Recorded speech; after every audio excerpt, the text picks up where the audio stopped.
Investigators have revealed the causes of death for Oscar-winning actor Gene Hackman and his wife, Betsy Arakawa.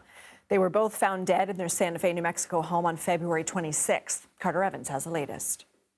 Well, a lot of big questions were answered today with the autopsy results for both Gene Hackman and his wife, Betsy Arakawa Hackman. First, Gene Hackman is believed to have died from advanced heart disease that was complicated by advanced Alzheimer's disease.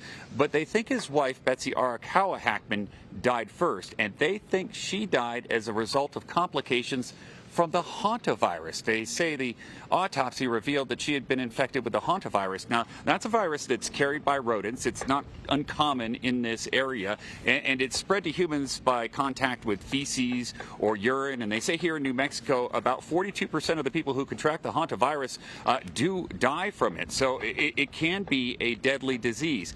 Now, the timeline is the interesting part here, because investigators were able to see security video of Betsy Hackman running errands on February 11th. She'd gone to the pharmacy. They went into her computer and they saw that she'd been emailing with people on the morning of February 11th. They saw that she got home at around 5 o'clock in the afternoon, but then all communication from her ceased at that point.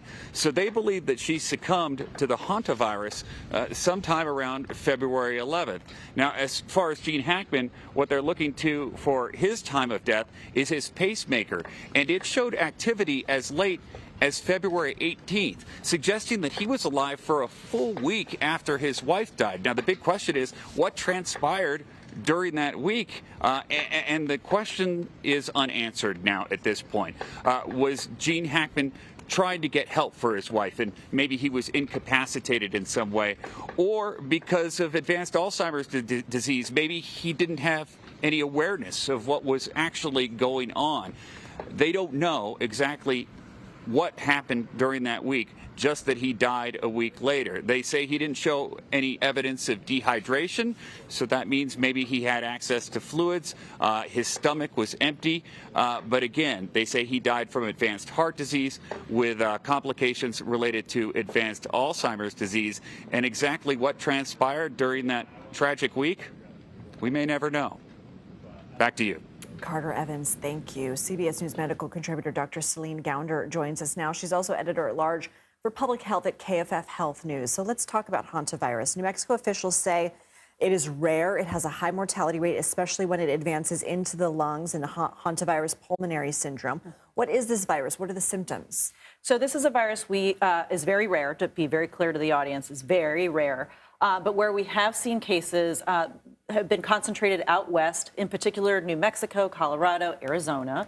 And when people develop hantavirus pulmonary syndrome, the symptoms start off flu-like, so fever, some muscle aches, but then as it descends into the lungs, you get cough, you get shortness of breath, and eventually you die from complications of the lungs and the heart. So doctors said today it's passed from rodent to human. It can't be passed from human to human. So how does someone get it? Well, the kinds of situations where people have been known to get it, they might have been cleaning up in the basement or in a garden shed where there have been rodents, where there are droppings or urine, and in sweeping it up or vacuuming it up, they're aerosolizing it, they're getting it in the air, and they are inhaling it. So when you are doing that kind of cleanup, you really should be wearing an N95 mask, the same kind of heavy-duty mask we wore during COVID, and using gloves and appropriately washing your hands afterwards. Is there a cure or treatment for this? As is the case with most viruses, we do not have specific medications to treat the virus. Most of what we do is really to support you. So if you're having lung failure, it might be putting you on a ventilator. If you're having heart failure, it might be certain medications to support your heart until you get better on your own. Okay, Dr. Celine Gounder, thank you.